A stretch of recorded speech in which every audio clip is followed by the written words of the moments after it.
Perkenalkan, nama saya Sumarni. Saya dari Fakultas Manajemen. Saya di sini ingin menyelesaikan tugas besar 1 Pendidikan Agama Islam.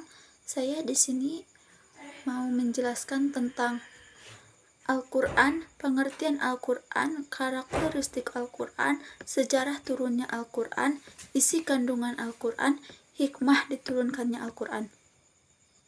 Al-Quran dan As-Sunnah merupakan pedoman hidup manusia yang mana manusia harus berpegang teguh pada keduanya supaya selamat dunia dan akhirat.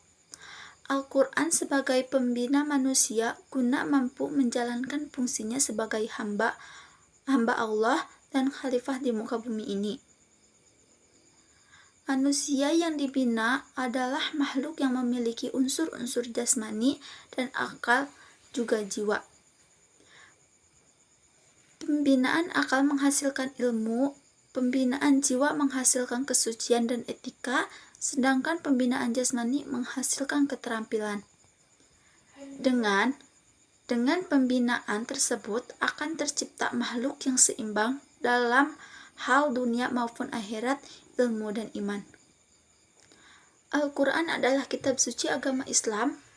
Umat Islam percaya bahwa Al-Quran merupakan puncak dan penutup wahyu Allah yang diturunkan bagi manusia, dan bagian dari rukun iman yang disampaikan kepada Nabi Muhammad melalui perantaran malaikat Jibril, dan sebagai wahyu pertama yang diterima Rasulullah sebagaimana tersebut dalam surat Al-Alaq ayat 1-5. Al-Quran merupakan salah satu kitab yang mempunyai sejarah panjang yang memiliki oleh umat Islam dan sampai sekarang masih terjaga keasliannya.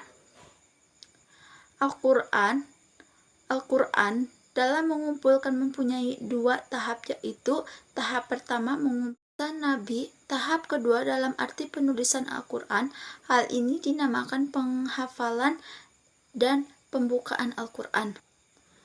Di area globalisasi ini banyak sekali pergeseran nilai dalam kehidupan masyarakat dikarenakan para generasi kita masih banyak yang belum mampu untuk membaca Al-Quran secara baik apalagi memahaminya. Oleh karena itu, sebagai orang tua harus mengusahakan sendiri mungkin untuk mendidik dan membiasakan membaca Al-Quran dengan membaca Al-Quran atau mendengarkannya. Bacaan Al-Quran dengan mengambil hikmah serta meresapi isinya, niscaya akan mendapatkan petunjuk dari Allah serta akan menenangkan hati. Pengertian Al-Quran secara etimologi mengandung arti bacaan atau yang dibaca. Lafaz Allah berbentuk isim mahdar dengan makna isim maf'ul. Lafaz Al-Quran dengan arti bacaan, misalnya terdapat firman Allah,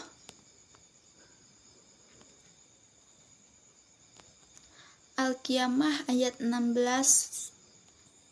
A'udzu billahi minasyaitonir rajim. Bismillahirrahmanirrahim. Inna hadzal Qur'ana yahdi lillati hiya aqwamu wa yubashshirul mu'minina allazina ya'maluna salihati anna lakum ajran kabira. Shadaqallahul azim. Al-Quran diturunkan di Mekah, tepatnya di Gua Hira pada tahun 6 Masehi, berakhir di Madinah pada tahun 633 Masehi. Dalam jarak waktu yang kurang lebih 23 tahun, beberapa bulan, wahyu ilahi yang diturunkan Hijriyah disebut ayat Makkiyah yang merupakan 19 atau 30 ayat dari Al-Quran, surah dan ayat-ayatnya. Dan gaya bahasanya singkat padat karena sasaran yang pertama dan utama pada periode Mekah ini adalah Arab asli yang sudah tentu benar akan bahasanya Arab. Adapun Al-Quran yang diturunkannya sudah hijrah disebut surah atau ayat Madinah yang merupakan 11 atau 30 ayat dari Al-Quran. Surah dan ayat-ayatnya yang panjang dan gaya bahasanya panjang, lebar, dan lebih jelas. Karena sasarannya bukan karena orang-orang Arab asli, melainkan juga non-Arab dari berbangsa yang telah melalui banyak masuk Islam, dan sudah tentu mereka kurang atau belum menguasai bahasa Arab. Yang selanjutnya, isi kandungan Al-Quran. 1. Tauhid. Sekalipun dalam sebagai manusia pertama, seorang mewujudkan dan mengajarkan tauhid kepada keturunannya atau umatnya, tidak sedikit pun manusia keturunannya itu menyimpang dari ajaran tauhid. 2. Ibadah. Tujuan manusia di dunia adalah beribadah kepada Allah. 3. Jalan mencapai kebahagiaan.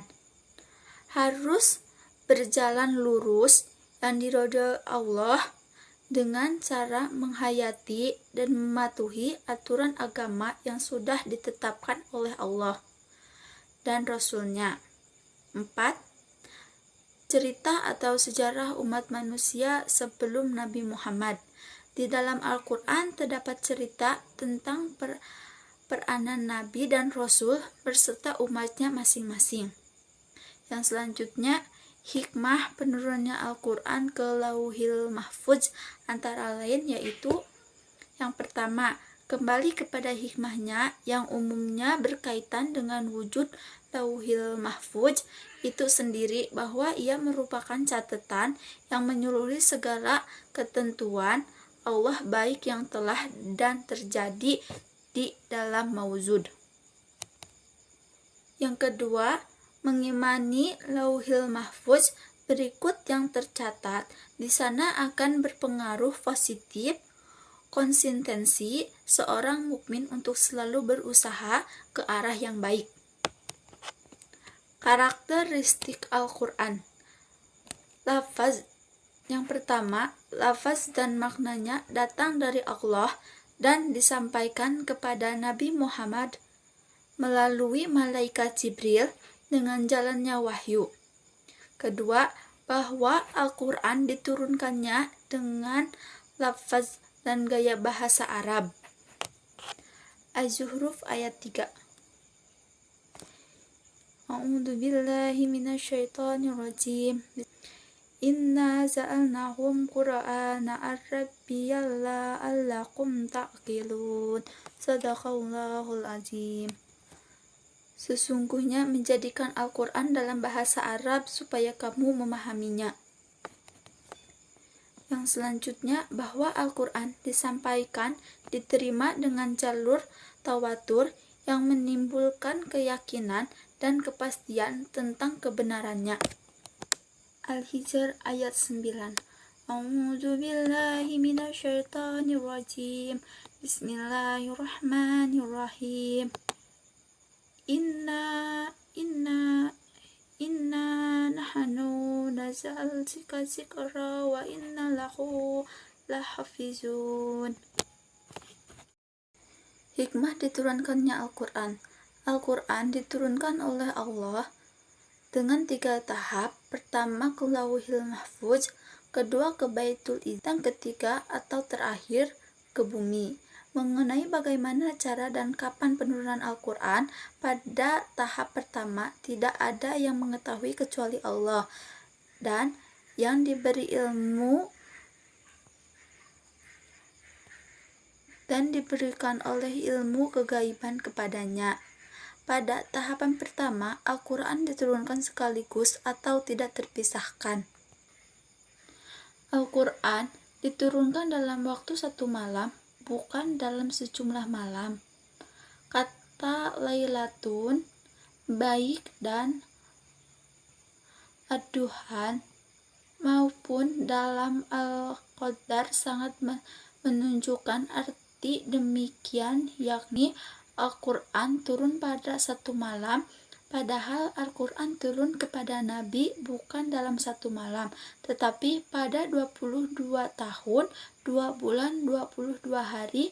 Dengan demikian, haruslah dipahami bahwa ayat-ayat tersebut bukanlah sebagai dalil turunnya Al-Quran kepada Nabi, tetapi turunnya Al-Quran di tempat lain, yaitu Baitul Izzah.